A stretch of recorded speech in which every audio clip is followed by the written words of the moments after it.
Hello students, आज हम लोग ज्योग्राफी का चैप्टर नंबर 5 जल के बारे में कुछ प्रश्नों के उत्तर के द्वारा अध्ययन करेंगे। सर्वप्रथम जल हमारे लिए क्यों महत्वपूर्ण है, तो सभी जानते हैं कि जल हमारे लिए कई प्रकार से महत्वपूर्ण है। सबसे पहला आता है कि जल हमारे पीने के काम आता है, क्योंकि जल ही जीवन कहा गया इसलिए। दूसरा है आपका जल विद्युत में जो जल है वो घरेलू कामों में जैसे नहाने, कपड़े धोने, घर की सफाई करना, खाने बनाने आदि के काम में आता है। और कृषि में फसलों की सिंचाई के लिए महत्वपूर्ण होता है। और जल यातायात के साधन एवं उद्योग साधन के रूप में प्रयोग किया जाता है।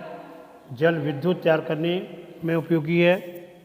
और इसके अतिरिक्त जो जल है वो विद्युत तैयार करने के काम में भी आता है। अगला क्वेश्चन आता है, अपने घर और स्कूल में जल संरक्षण की कुछ विधियां सुझाइए। सर्वप्रथम हम लोग आते हैं जल संरक्षण की विधियां अपने घर में। तो घर में टंकी को निर्मित करके जल संरक्षण करना चाहिए। और दूसरा, वर्षा जल को पीवीसी पाइप के माध्यम से या हैंडपंप अथवा कुओं में डालना चाहिए। और ईंट और रेत के माध्यम से गंदे पानी को साफ करना चाहिए। इसके अतिरिक्त जल संरक्षण में की विधियाँ जो स्कूल में की जाती हैं, उसमें वर्षा जल को पीवीसी पाइप के माध्यम से छत पर पानी को टंकी में जमा करना चाहिए। और गंदे पानी को पृथककारी छन्ना के माध्यम से उसे अपने उपयोग में लायक बनाया जा सकता है।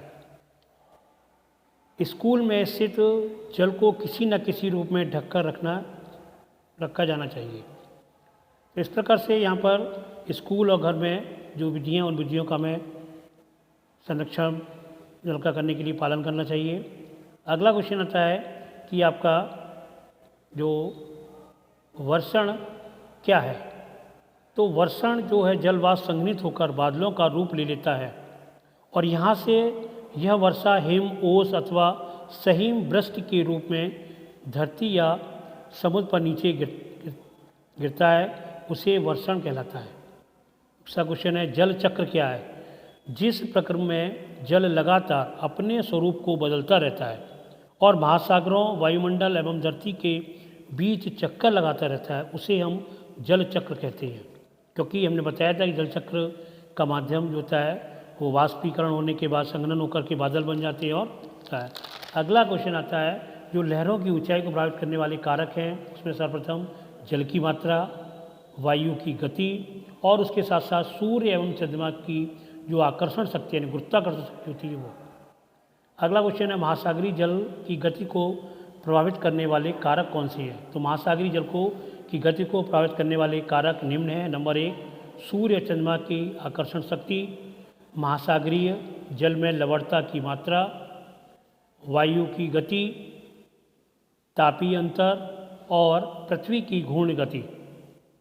अगला क्वेश्चन है, ज्वार भाटा क्या है तथा ये कैसे उत्पन्न होती है। दिन में 2 बार नियम से महासागरीय जल का उठना और गिरना ज्वार भाटा कहलाता है।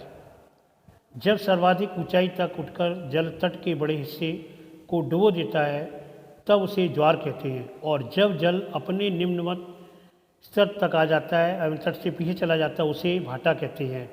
और इस प्रकार सूर्य और चंद्रमा की जो गुरुत्वाकर्षण शक्ति के कारण यह ज्वार भाटा है वो उत्पन्न होती है। इसी प्रकार अगला क्वेश्चन, महासागरीय जल जो धाराएँ क्या हैं। महासागरीय धाराएँ निश्चित दिशा में महासागरीय सतह पर नियमित रूप से बहने वाली धाराएँ होती हैं, जिन्हें महासागरीय गर्म और ठंडी धाराएँ भी कहते हैं या हो सकती हैं। अगला क्वेश्चन आता है, जो आपका कारण बताओ, जिसमें पहला है, समुद्र जल नमकीन होता है। तो इसके कई कारण हैं। महासागरों में अधिकांश नमक सोडियम क्लोराइड या खाने के उपयोग किए जाने वाला नमक होता है, NaCl2 बोलते हैं। समुद्र के जल में लवणता की मात्रा अधिक होती है। समुद्र में जल का नियमित रूप से भारी मात्रा में वाष्पीकरण होता है, जिससे नमक की मात्रा बढ़ जाती है। तो ये इस प्रकार से समुद्र में नमकीन जो पानी होता है वो नमकीन होता है। अगला है, जल की गुणवत्ता को ह्रास हो रहा है, क्यों हो रहा है। जल की गुणवत्ता ह्रास होने के निम्न कारण है। नंबर 1, मनुष्य की क्रियाकलापों से काफ़ी मात्रा में जल प्रदूषित होता जा रहा है। उद्योगों से निकलने वाले रसायन युक्त जल के विभिन्न जलाशय में मिलने से जल की गुणवत्ता ह्रास हो रही है।